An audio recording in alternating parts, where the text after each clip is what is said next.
AI를 둘러싼 시장의 내러티브가요, 작년과 완전히 달라졌어요. AI 산업 생태계 안에서 돈을 쓰는 기업과 돈은 버는 기업을 시장이 완전히 다르게 바라보기 시작했습니다. 그래도 삼성전자와 SK하이닉스에 주목을 해야만 하는 이유는요, 이 AI 산업 생태계 내에서 두 기업을 빼고는 이야기할 수가 없습니다. 포트폴리오에 국내 반도체 ETF를 추가하셔야 되는 이유도 바로 여기에 있다라고 보시면 되겠습니다. 네, ETF 읽어주는 남자 이익남입니다. 미국과 이란의 전쟁이 길어지면서 글로벌 증시의 조정이 깊어지고 있습니다. 특히 국내 증시가 큰 폭으로 하락하고 있죠. 아무래도 한국 경제가 고유가에 취약한 점도 있지만 산이 높으면 골이 깊을 수밖에 없습니다. 그동안 미국 증시는 오른 것이 없어요. 그런데 한국 증시는 작년부터 정말 많이 올랐습니다. 차익 실현의 욕구가 그 어느 때보다 높아져 있는 그런 상황에서 이러한 이슈가 터져버리니까 보다 더 큰 폭으로 조정을 받고 있는 상황이다, 이렇게 보시면 될 것 같습니다. 많은 분들이 지금 불안해하실 텐데요, 저는 개인적으로는 크게 걱정하지 않으셔도 된다라는 말씀을 좀 드리고 싶고요.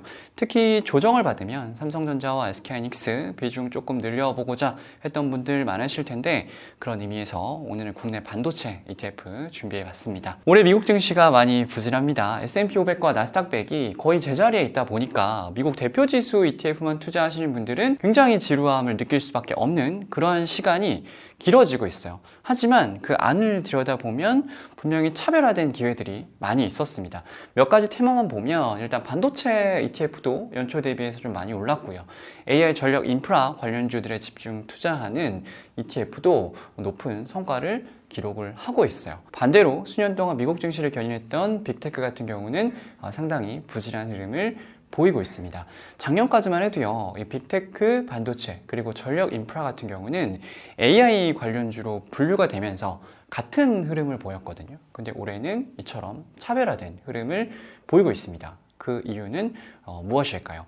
AI를 둘러싼 시장의 내러티브가요, 작년과 완전히 달라졌어요. AI 산업 생태계 안에서 돈을 쓰는 기업과 돈은 버는 기업을 시장이 완전히 다르게 바라보기 시작했습니다. 돈을 쓰는 기업들은 어떤 기업들이 있을까요? 바로 하이퍼스케일러들이죠. 마이크로소프트, 아마존, 그리고 알파벳, 메타, 이 네 종목들의 올해 자본 지출 규모가요, 620억 달러 정도 된다고 합니다.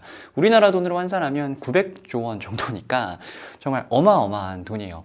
시장이 이것을 이해하지 못하는 것은 아닙니다. AI가 유망한 산업이고, 그리고 경쟁이 워낙 치열해지다 보니까 이러한 공격적인 투자를 통해서 경쟁력을 가져가야 한다는 것은 이해는 하고 있어요. 하지만 그럼에도 불구하고 이러한 막대한 자본 지출이 단기적으로는 수익성 악화로 이어질 수 있다는 우려가 미래에 대한 기대감보다 지금 훨씬 더 크게 작용하고 있는 거다, 이렇게 보시면 될 것 같고요.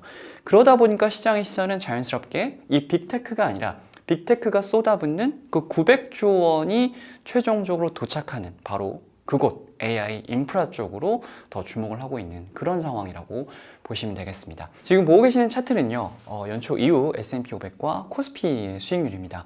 S&P 500은 굴욕이죠. 코스피가 40% 넘게 오르는 동안 S&P 500은 거의 제자리를 유지를 하고 있어요. 보시는 것처럼 완전히 극단적인 흐름을 보이고 있는데, 코스피 강세 원인과 S&P 500의 약세 원인은 똑같습니다. 조금 더 부연 설명을 드리면, S&P 500 내에서 엔비디아를 제외한 매그니피센트 6 종목이 차지하는 비중은 25% 수준이고요. 반대로 코스피는 그냥 돈을 버는 기업이 아니라 돈을 쓸어 담고 있는 기업이죠. 삼성전자와 SK하이닉스가 차지하는 비중이 40%입니다.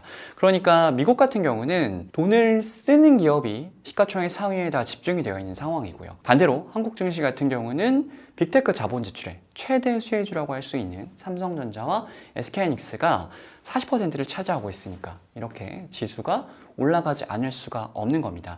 지금 제가 자료에 넣어놓지 않았는데, 삼성전자와 SK하이닉스와 똑같은 일을 하고 있는 그 마이크론도 미국 증시가 부진한 와중에 주가가 30%가 넘게 올랐어요. 빅테크 자본 지출의 최대 수혜주가 하나 더 있죠. 바로 TSMC입니다.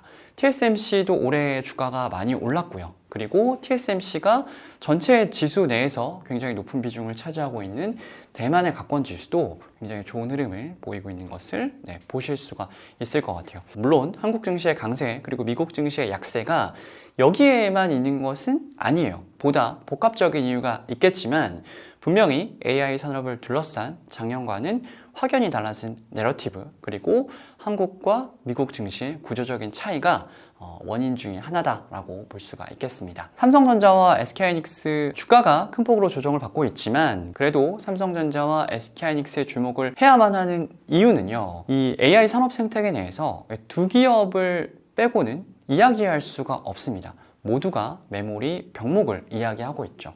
그리고 이 삼성전자와 SK하이닉스는요, 이 글로벌 디램 시장의 전체 70%를 차지하는 기업입니다. 디램뿐만 아니죠. 글로벌 HBM 시장에서 두 기업이 차지하는 비중은 무려 80%에 달하고 있습니다. 많은 분들이 걱정하는 것처럼 반도체 사이클이 꺾이면 당연히 삼성전자와 SK하이닉스 주가도 조정을 받을 수가 있어요. 하지만 지금은 이 반도체 사이클이 언제 꺾일 것이냐를 고민해야 하는 시점은 저는 아니라고 봅니다. 이 슈퍼 사이클을 어떻게 누려야 할 것인지를 보다 더 적극적으로 고민해야 하는 시기라고 생각을 해요. 성장적 투자를 하지 않는 분들이라면 모를까? 성장적 투자를 하는 분들이라면 반도체 당연히 관심 가지셔야 되고요. 그 반도체 내에서 이 메모리 반도체에 대한 노출은 분명히 가져가셔야 한다라고 말씀을 드리고 싶습니다. 국내 투자자분들이요. 엔비디아 개별 종목도 많이 투자를 하고 계시고요. 그리고 미국 반도체 ETF 많이 투자를 하고 계시죠. 지금 보고 계시는 화면에서 이 왼쪽이 코덱스 미국 반도체입니다. 미국 대표 반도체 ETF인 SMH의 한국 버전, 그러니까 한국판 SMH라고 보시면 되고, 이 오른쪽에 있는 타이거 미국 필라델피아 반도체 나스닥은 다들 알고 계시는 그 필반 지수를 그대로 추종하는 패시브 ETF입니다. 그런데 두 ETF의 구성 종목을 보시면 메모리 반도체 종목인 이 마이크론의 비중이 코덱스 미국 반도체는 6.4 그리고 타이거 미국 필라델피아 반도체 나스닥은 6%밖에 투자를 하고 있지가 않아요.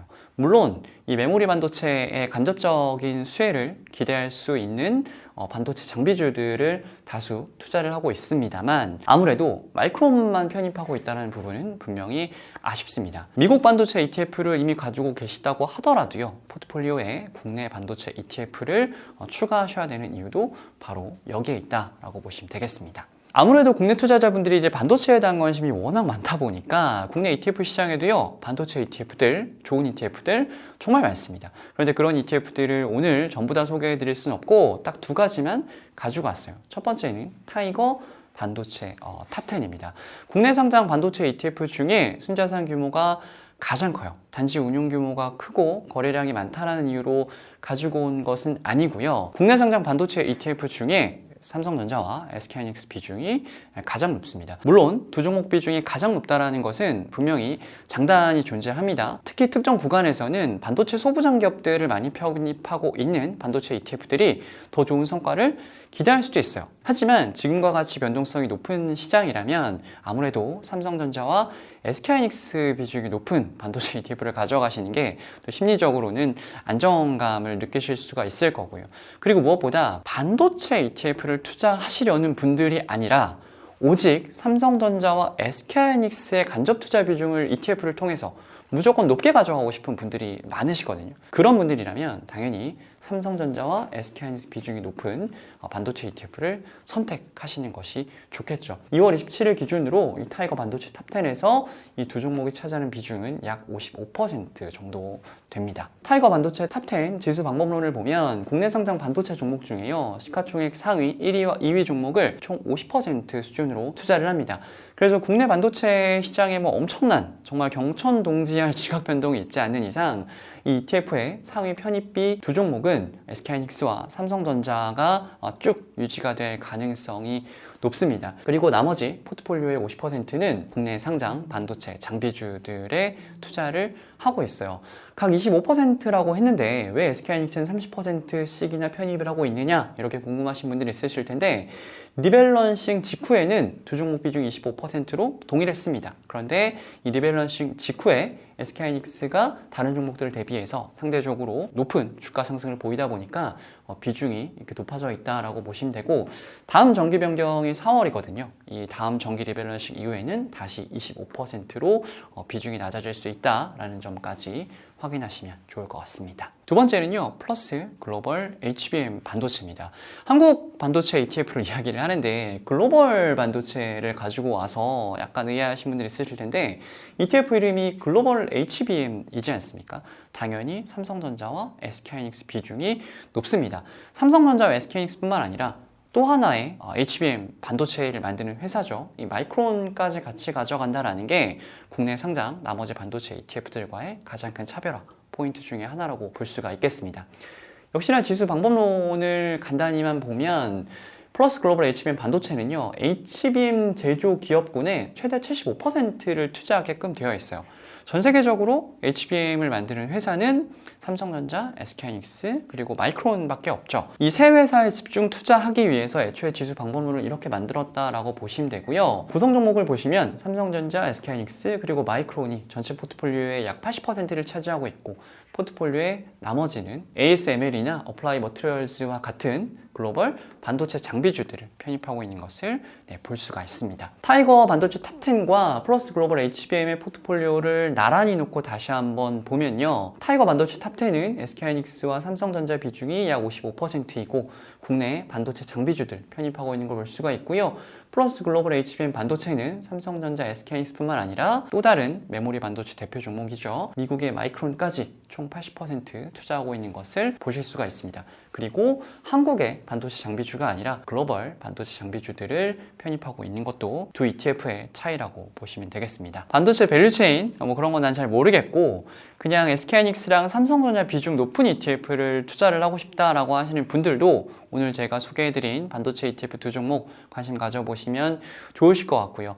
그리고 제가 앞에서 말씀드린 것처럼 미국 반도체 ETF 같은 경우는 메모리 반도체에 대한 노출 비중이 적습니다. 이런 점들이 아쉬웠던 분들은 국내 반도체 ETF 역시나 추가해 주시면 좋을 것 같고요. 단지 삼성전자와 SK하이닉스 비중을 높인다라는 것뿐만 아니라 포트폴리오 전체에서 한국 비중을 확대하는 효과도 기대할 수가 있겠습니다. 올해 삼성전자와 SK하이닉스 주가가 워낙 좋다 보니까 미국 반도체 다 팔고 특히 엔비디아 다 팔고 갈아타야 되나요? 이런 질문들 많이 주시는데요. 절대 아닙니다. 미국 반도체 ETF만 가지고 있을 때 우리가 놓칠 수 있는 부분들을 이제 국내 반도체 ETF를 통해서 메워가자라는 거지 절대 미국보다 한국이 좋다라는 의미는 아니다라는 말씀 꼭 드리고 싶고요. 엔비디아 이야기가 나와서 한 말씀 덧붙이면 엔비디아 이번 어닝 시즌에서도 확인했듯이 정말 흠잡을 데 없는 실적을 발표를 했거든요. 지금 엔비디아의 부진은 엔비디아 자체의 어떤 펀더먼털적인 이슈라기보다는 미국 증시의 부진의 연장에서 바라보는 것이 맞습니다. 개인적인 바람인데 2026년 3월 16일에 엔비디아 GTC가 있습니다. 이 엔비디아 GTC를 기점으로 좀 반등의 계기가 마련되었으면 좋겠습니다. 증시가 많이 빠져서 걱정 많으실 텐데요. 언제나 그랬듯 이 또한 지나가리라고 생각합니다. 너무 걱정하지 않으셨으면 좋겠습니다. 감사합니다.